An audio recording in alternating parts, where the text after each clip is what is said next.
आज हम लोग पढ़ेंगे कंप्यूटर आर्किटेक्चर। किसी भी कंप्यूटर को कार्य करने के लिए दो चीज़ों की ज़रूरत होती है, hardware, software. Hardware computer machine द्वारा कलपुर्जों को हार्डवेयर कहता है, मतलब जिसको छू सकते हैं। हार्डवेयर कंप्यूटर की भौतिक संरचना है। वे सभी जिन्हें हम देख व छू सकते हैं उसे हार्डवेयर के अंतर्गत रखा जाता है, जैसे कि system unit, monitor, printer, keyboard, mouse, memory device, hard disk इत्यादि। ये सभी हार्डवेयर के उदाहरण हैं। दूसरा आता है अब सॉफ्टवेयर। सॉफ्टवेयर किसे कहते हैं? हार्डवेयर कोई भी कार्य स्वतंत्र संपादित नहीं कर सकता है। किसी भी कार्य को करने के लिए हार्डवेयर निर्देश दिया जाना आवश्यक है। यह कार्य सॉफ्टवेयर करता है। मैं सब काम हार्डवेयर नहीं करता, उसको जो अनुदेश देता है, जो अंदर में प्रोसेस करता है, उसको कहते हैं सॉफ्टवेयर। सॉफ्टवेयर प्रोग्रामों को अनुदेश में सहमति देता है। इसे हम लोग छू नहीं सकते हैं। सॉफ्टवेयर को छुआ नहीं जाता है, जैसे कि एप्लीकेशन हुआ, कोई भी एप्लीकेशन वो सॉफ्टवेयर है। अब आगे हम लोग पढ़ेंगे कंप्यूटर हार्डवेयर के भाग।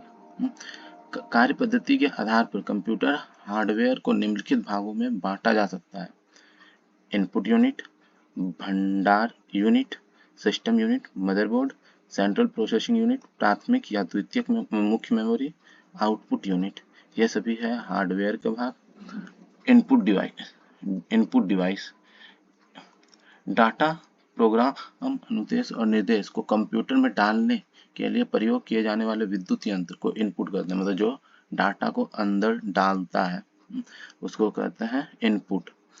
चूंकि कंप्यूटर केवल बाइनरी संख्या 0 और 1 को समझता है, 0 का अर्थ ऑफ और 1 का अर्थ ऑन होता है,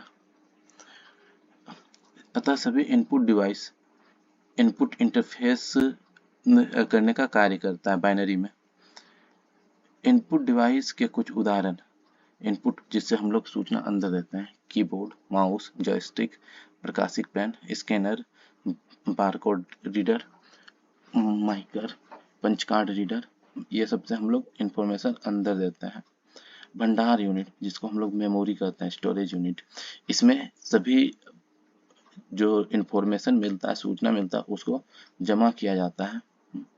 ये जो होता है मेमोरी, वो दो भागों में बांटा गया है। प्राथमिक, इसको मुख्य मेमोरी भी कहते हैं, और दूसरा द्वितीयक, जिसको गौण मेमोरी भी कहते हैं।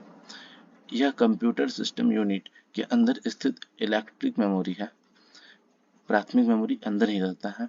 स्मृति क्षमता कम, जबकि गतिभूत, इसका स्मृति कम रहता है लेकिन गतिभूत होता है। ये अस्थायी होता है, मतलब नष्ट होने वाला, वोलाटाइल होता है।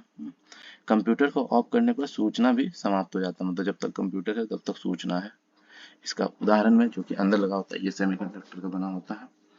रजिस्टर, कैश, रोम, रैम, ये प्राथमिक मेमोरी, वोलाटाइल मेमोरी का उदाहरण है। रजिस्टर या कैश मेमोरी सीपीयू पर माइक्रो प्रोसेसर के भीतर बने होते हैं, जबकि रोम तथा रैम मदरबोर्ड पर लगे होते हैं। रोम और रैम जो है मदरबोर्ड पर लगा होता है, जबकि रजिस्टर और कैश मेमोरी जो होता है वो माइक्रो प्रोसेसर के अंदर होता है। द्वितीयक मेमोरी, इसको सहायक मेमोरी भी कहते हैं, एक्जुलरी मेमोरी, सेकेंडरी मेमोरी। ये जो होता है अस्थायी होता है, ये वोलाटाइल नहीं होता है, नष्ट नहीं होता है। कंप्यूटर के बंद करने के बाद भी ये रहता है, अनवोलाटाइल है। कंप्यूटर को बंद कर देने पर भी ये विद्युत उपलब्ध ना होने पर भी डाटा को नष्ट नहीं करता है, मतलब ये हमेशा रहता है। इसका उदाहरण हो गया चुंबकीय disk, optical disk, hard disk आदि। ये सहायक मेमोरी है। अब प्राथमिक मेमोरी में रजिस्टर, यह सीपीयू या माइक्रो प्रोसेसर के साथ निर्मित एक अत्यंत तीव्र गति की प्राथमिक मेमोरी है। ये सबसे तीव्र गति का होता है। सीपीयू की कार्यकारी मेमोरी ये भी कहा जाता है, इसको सीपीयू का कार्यकारी मेमोरी कहा जाता है। ये सबसे अधिक गति वाला होता है। ये प्राथमिक मेमोरी का उदाहरण है। सीपीयू रजिस्टर में स्थित डाटा को ही प्रोसेस कर सकता है, अतः डाटा में अनुदेश प्रोसेसिंग करने से पहले रजिस्टर में स्थानांतरित किया जाता है, रजिस्टर में उसको रखा जाता है। ये जो है नैनो सेकंड में ही इसका स्पीड होता है। अब आता है cache memory. Cache memory CPU से सीधा जुड़ा होता है। अतः कैश मेमोरी से सीपीयू तक डाटा ले जाने के लिए एक मदरबोर्ड और सिस्टम बस का प्रोग्राम नहीं करना पड़ता है। ये जो होता है कैश मेमोरी, ये भी सीपीयू में जुड़ा होता है, इसलिए इसको कोई बस का जरूरत नहीं होता है। सीपीयू वांछित इस सूचनाओं के लिए सबसे पहले कैश मेमोरी को तलाश करता है।